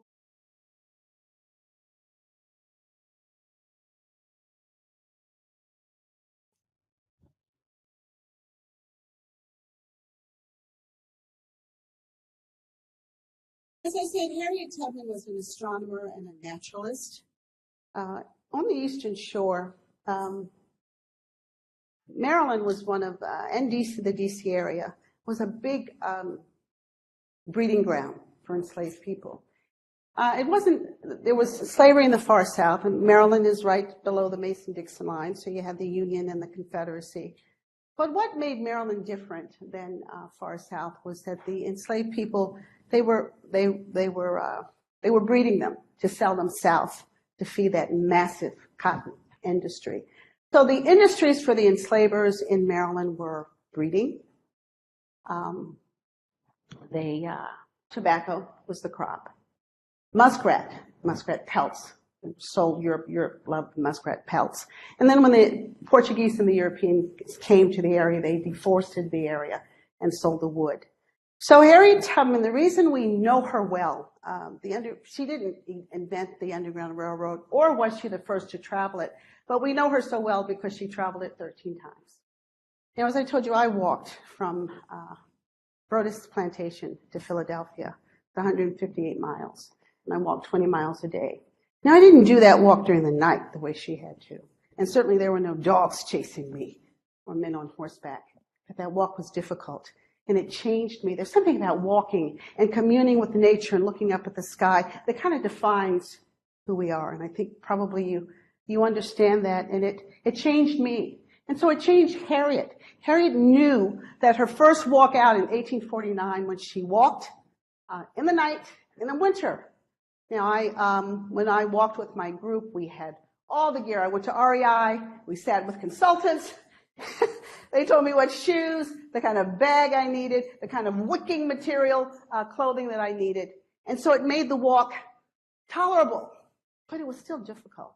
So imagine the enslaved people who, the conditions the horrific conditions of slavery were intolerable. And they made the decision to walk to freedom with no shoes, with no backpacks, no place to get water. I can't imagine, because the walk that I did 20 miles a day, and many of you may be walkers and runners and that sort of thing, bikers, that sort of thing, but it was hard. It was very difficult. So to have the courage and the tenacity to do that, you must think about that. When I grew up in school, I'm kind of old, I'm a grandmother. So when I grew up in school, I was told, the enslaved people were not very bright and not very strong or tough or had any real purpose, but it couldn't have been farther from the truth. Tubman, as I said, her father was a boat builder. The Europeans went to the specific parts of Africa to find people that had a specific skill to do the kinds of things that they needed done. So her father, Ben Ross, was a very smart man. She was a very smart woman. She never learned to read or write. She didn't learn the King's English, but she knew something more. She had this emotional intelligence and a great desire to leave something that was intolerable to walk to freedom and find her way. So she followed, the Underground Railroad was a system, if you will, of people, abolitionists, free African Americans, locations, safe houses, journeys. Each journey was a clandestine journey that they was well plotted out. And then there were the code songs. As I told you, they came with different dialects, but they used these rhythms to create these code songs. And so if they were working in the fields and singing, oftentimes the enslavers would think, oh my, they're just singing. But they were in fact plotting to find freedom. And so the drinking gourd is a song that we'll do now. The drinking gourd is the shape of the constellation, the Big Dipper and the Little Dipper, and at the base of that is the North Star. So if they were singing that song, Follow the Drinking Gourd, it was a map song. It was saying, all right, get ready. We're getting ready to walk to freedom. I want you to listen to the words.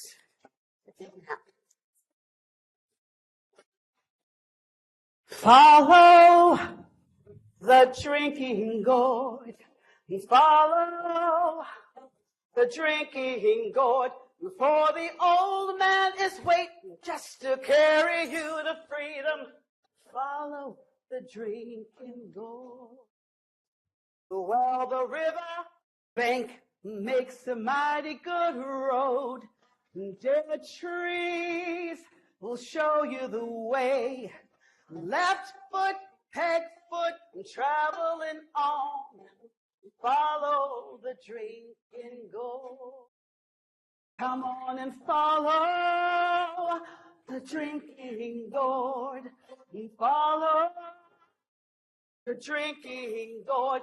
For the old man is waiting just to carry you to freedom. Follow the drinking gourd.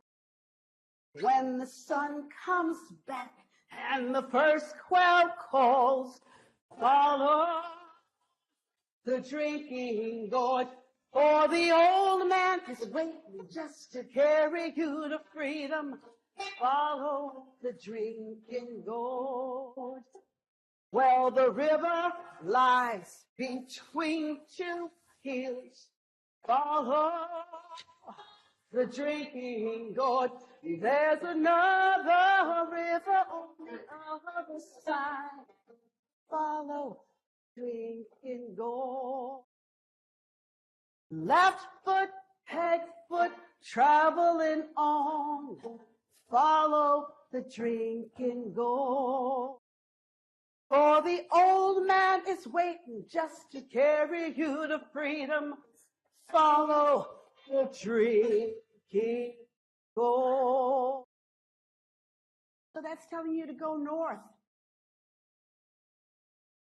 An abolitionist, sympathizer that's going to help you. Code songs. Harriet Tubman, she was enslaved for 27 years. Born on the Eastern Shore, her first walk was in 1849. She walked 11 miles from Dorchester County into Caroline County and met with a young Quaker woman named Hannah Levenson. That was one of the safe houses. There were many, many safe houses along the route.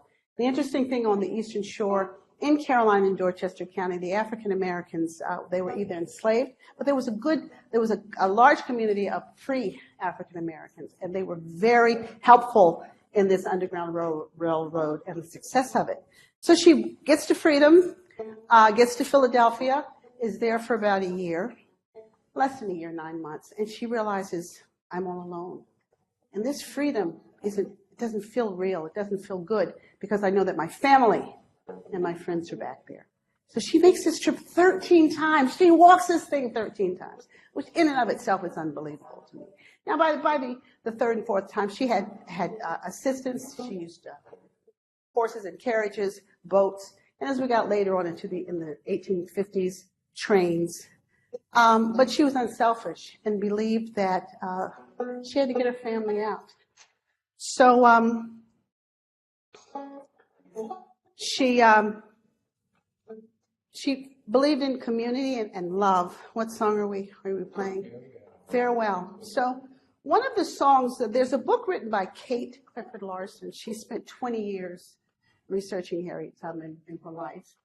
And one song that we absolutely know that Harriet Tubman sang personally was a song called Farewell. I don't know if any of you saw the Harriet movie.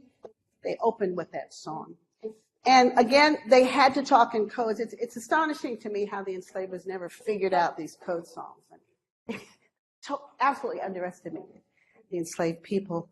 But when she was going her first time out, She couldn't tell her mother. Her mother's name was Old Rit, and they believed in family. And Old Rit's three older sisters, or Harriet's older sisters, had been sold into slavery when she was a little girl. And one of the things that her mother feared was her children being sold off. So Harriet leaving, she couldn't tell her mother. So she sang in code, and she sang this song to her to let her know that I'm leaving. I'm going to come back and get you. I'm sorry I have to leave you. Oh, farewell, farewell. But I'll meet you in the morning. Oh, farewell, farewell. I'm sorry I must leave you. Oh, farewell, farewell. But I'll meet you in the morning. Oh, farewell, farewell. I'm going on to freedom, headed for the promised land. But I'll meet you in the morning. Oh, farewell, farewell. I'm sorry I gotta leave you, but I'm coming back real soon. I'm going to the promised land. Oh, farewell, farewell. She makes these 13 walks, and they're clandestine walks. She never loses anyone. She's a naturalist because she knows how to use the sounds of the animals in the woods. An indigenous bird or owl on the eastern shores, the barred owl. And Harriet Tubman, as she was coming to get you, they had these rendezvous points. She'd use the sound of the barred owl. Hoo, hoo, hoo. When those that were going to walk with her heard that sound, they knew it was time to get ready to go. Again, how the enslavers couldn't figure that out astonishes me. She knew that if it was a dark night or a cloudy night and you couldn't see the stars, you couldn't see that North Star, she knew that if the moss was growing on the right side of the tree, that she was going north. When she carried babies with her, she was able to take the herbs and make a sedative to keep the babies quiet. So that's pretty ingenious stuff. So an astronomer following the sky and a naturalist making use of the ground. Now she made these 13 trips. In 1857, that was her last trip. She got friends and family to freedom. Then what happens? Civil War breaks out. 1861. Abraham Lincoln was president at the time, as we well know. And he was so impressed with Harriet Tubman that he asks her to go to South Carolina. Now she'd gone to freedom. She was a free woman. And he says, I've heard about you. You're a spy. You can lead these routes and you don't get caught. And we need you in this Civil War. I would not have fought for a country that enslaved me. I can tell you that right now. But she did. She was 5'2". So he sends her down to Beaufort, South Carolina. She is the only woman to fight in the Civil War.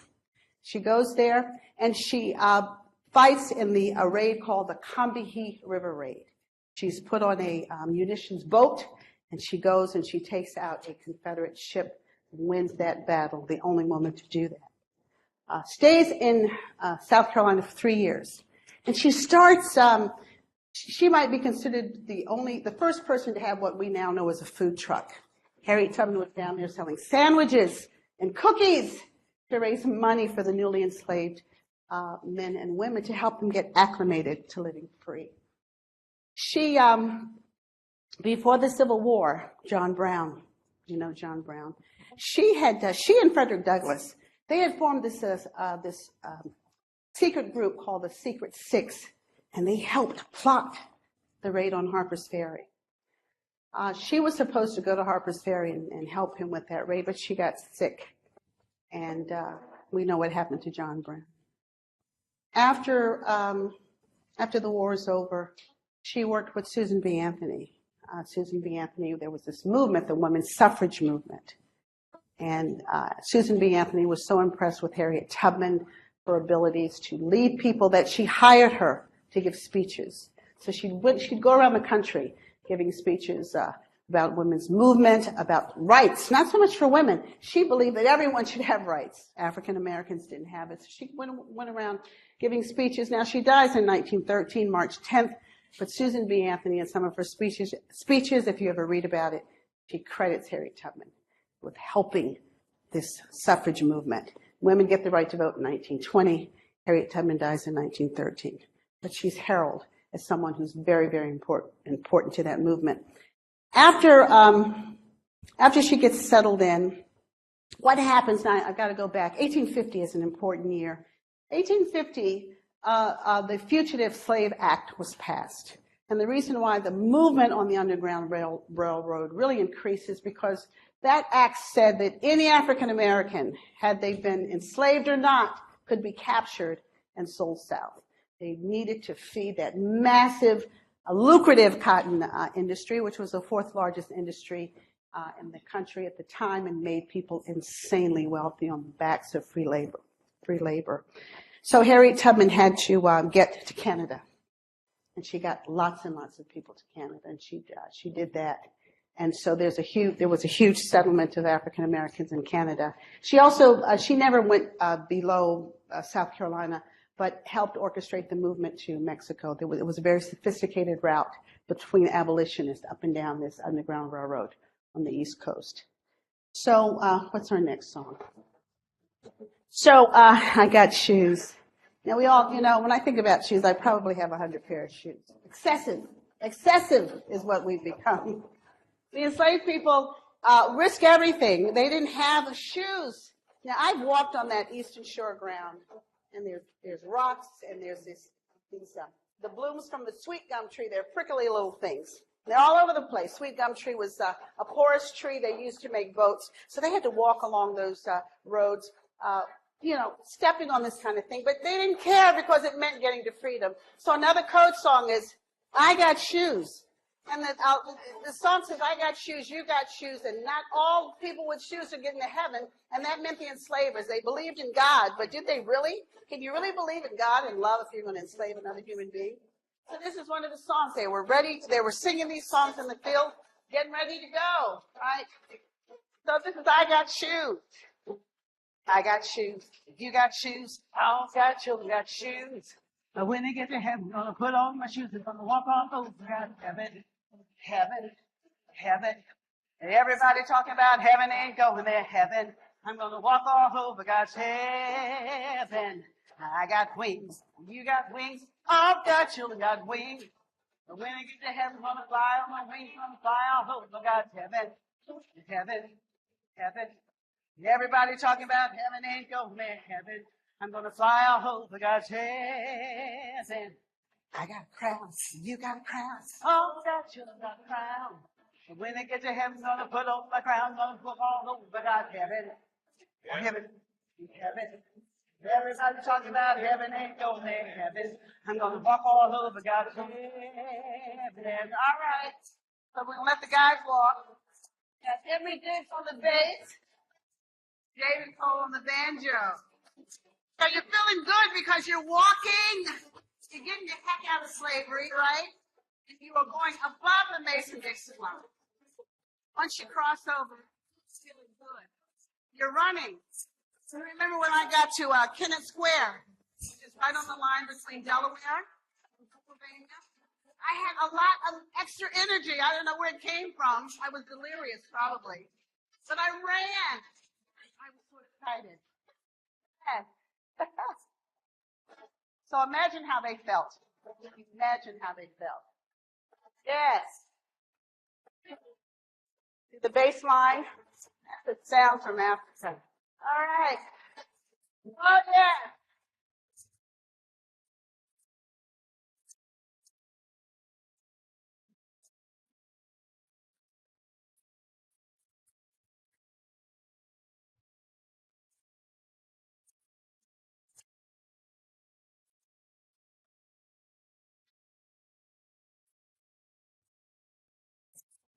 The perfect continue, man. You were just feeling good. Don't you feel good?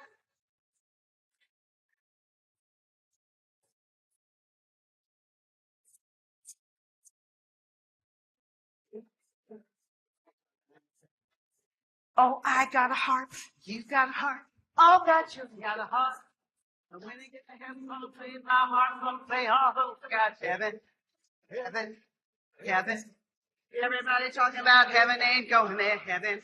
I'm gonna play all over God's heaven. I got shoes. You got shoes.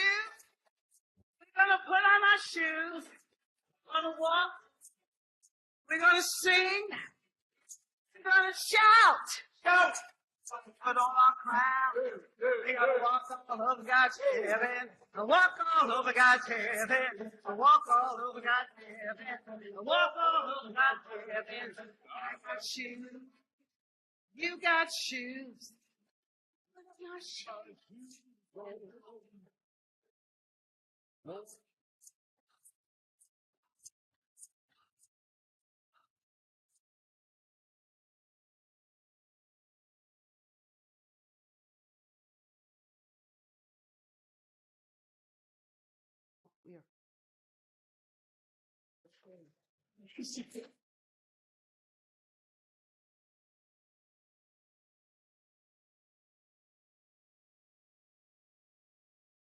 Let's talk about Juneteenth. Juneteenth. We celebrate it, and it's a national holiday. And I wonder, we like holidays. I'm retired now, so every day's a holiday. We get the day off. And I just want you to reflect to the extent that you can about what that really means. So the Emancipation Proclamation, I used to get tongue-tied saying that when I was a kid. Abraham Lincoln signed that, and it said, okay, we're going to free the enslaved people. We're going to take them out of bondage, and we're going to consider them human beings. We're going to consider them Americans. Now, 1857, they had the Dred Scott case, and that case, the decision was that African Americans were not Americans, and they would not have the rights. They're just chattel, their property. So we had the Civil War, and so Lincoln signs this thing in 1863. But the folks, the enslaved people, don't know it. All the states don't know that they're free for God's sake. Can you imagine that, having a document signed in 1863, and you don't know it? Now, Texas was the last state to be free. We have Texas in 1865. Even here in the state of Maryland, where Harriet Tubman reigned from, helped fight in the Civil War, helped Abraham Lincoln. She was very mad with him, by the way. If you have any interest in reading about Harriet Tubman, she goes to Lincoln and she said, how could you do such a thing? How could you sign a document in 1863 and I not know about it in the state of Maryland until 1864? How can that be? Texas being the last state to be freed. And Texas is still having problems. I'm telling you, Texas looks like, I don't want to talk politics really. Well, yeah, I am talking politics. They're trying to get back to where they were. So I want you, as we have these holidays, we have Martin Luther King, we have these African American holidays. They're real. My ancestors made huge sacrifices for the development of this country. In fact, everything that you see and hear, it really is a product of who we are. It's in our bloodline, and we've done some amazing things, and we deserve the rights. We deserve the rights. We deserve freedom, and we deserve to be treated fairly. And I can't say that enough. So when we have these holidays, don't consider it just a day off to take a walk in the park or go have lunch with your friends, but reflect on what really happened and what it really means and why it's important to keep these dates in mind and practice community, practice love. One thing that I think Harriet Tubman really espoused, if you will, is if you love yourself as a human being, you can love other people. So another song, this is not necessarily a code song, but it's one that I've adopted that, in my opinion, really is the epitome of what it was like to be an enslaved person and then help others along and form this community and still move forward and to have rights and to be treated fairly and kindly. What are you playing there? All aboard! All aboard. Well, he's gone to get on board. That's not the song I was thinking about, but we'll do that one. But another one is Get on Board. So we know, growing up, I kind of thought that this Underground Railroad was a train, right? As a matter of fact, when I was in walking from Dorchester into Caroline County, there's this train track. So I decided, shoot, I'm going to get off the road. I'm going to go down this train track. I kind of felt like I was this train moving on the Underground Railroad.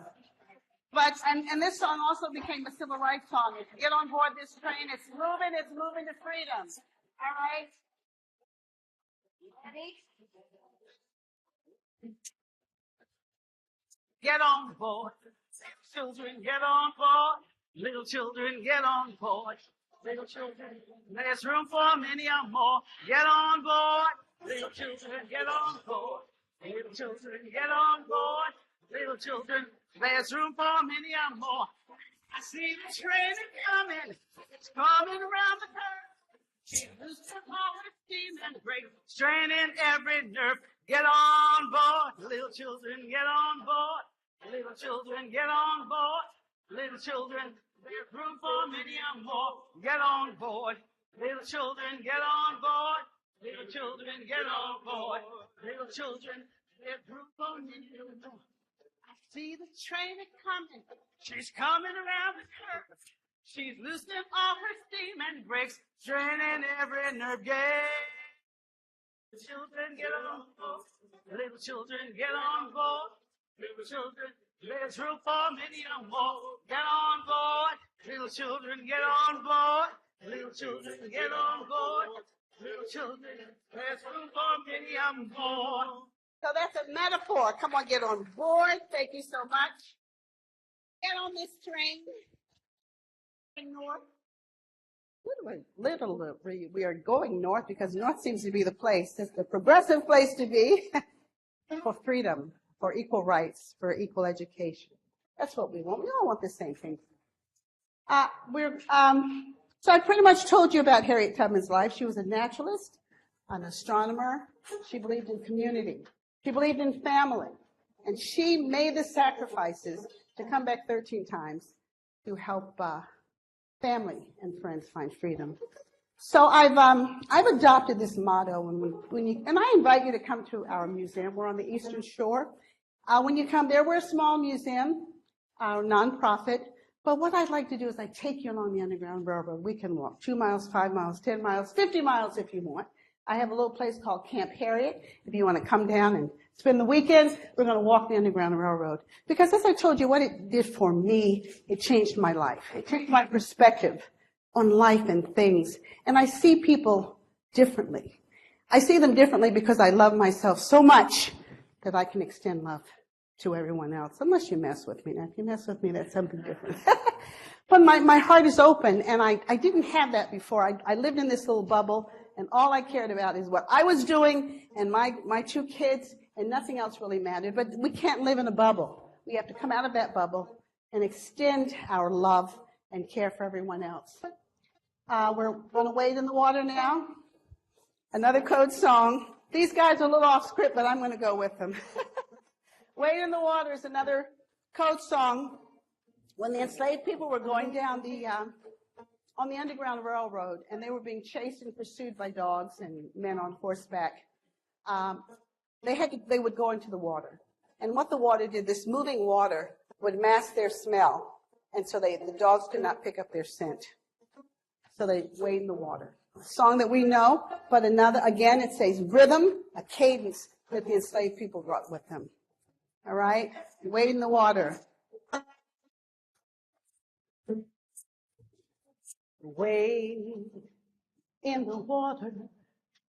Wade in the water, children. Wade in the water. God's gonna trouble the waters. Wade in the water. Wade In the water, children wade.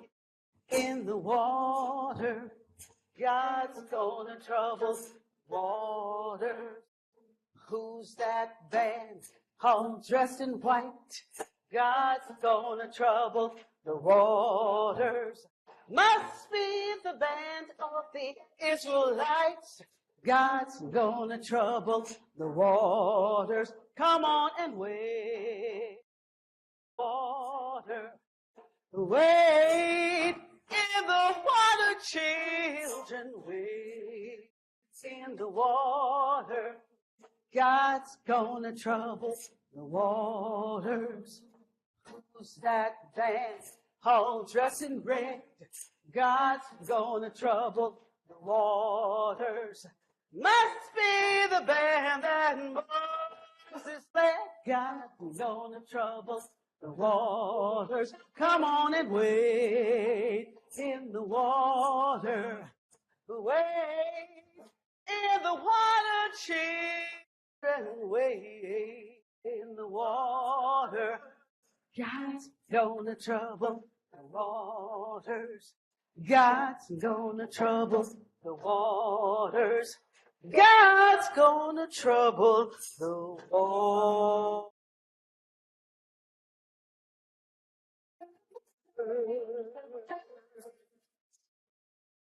That doesn't get you going. Thank you.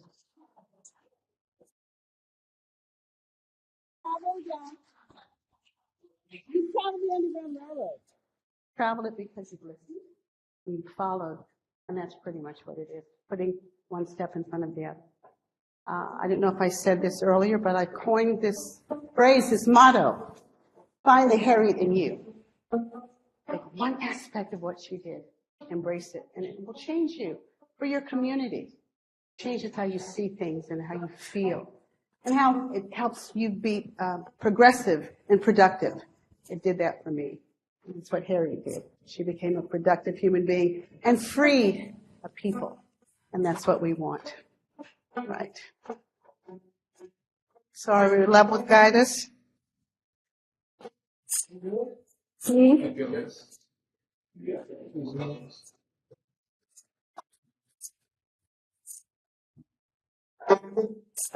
All right. Thank you. David loves to play. And we love to sing. But I want to leave you with love and what that means. Love will guide us. Peace has tried us. I've learned to love myself so much that things that people say about me, just what do they, the kids say, they just roll off my back because I know I have a larger purpose. And if I love myself, then I can love others. I have a granddaughter, and she tells me, she calls me Nana Mommy, and she said, you're so extra. You're extra. Why can't you be a normal Nana Mommy? So if she were sitting here, she'd be down in her seat, covering her face, because she'd say, oh, God, this woman is crazy. Love will guide us. Peace has tried us. The hope inside of us will lead the way on the road from me to thee. Love will guide us through the hard night. If you cannot speak like an angel, if you cannot speak before thousands, you can give from deep within you. You can change the world with your love. I said love will us. Peace has tried us. The hope inside of us will lead the way.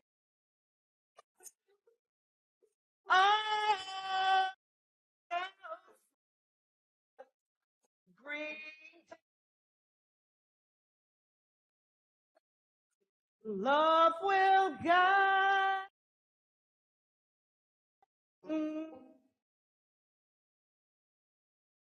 the hard night.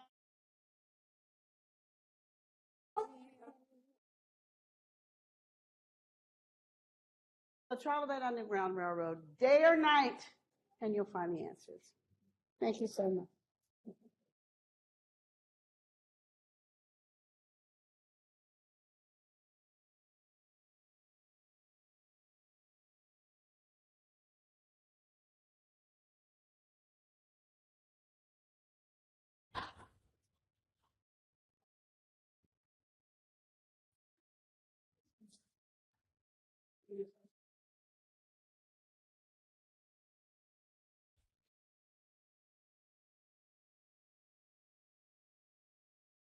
Well, thank you so much for that informative and, of course, entertaining presentation for all of us. I really appreciate that. So at this point, we're going into break. We're going to come back, cut it about 5 minutes short, come back on time at 3:30. We'll see you all then. Thank you.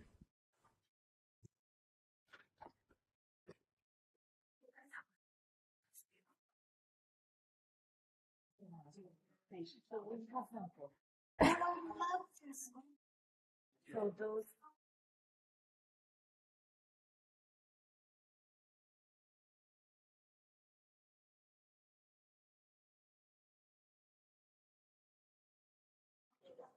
Okay.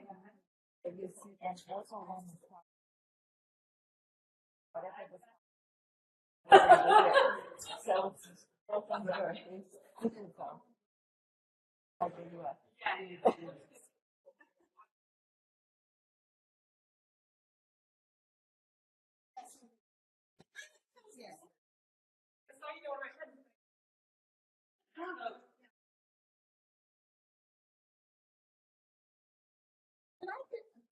So yes.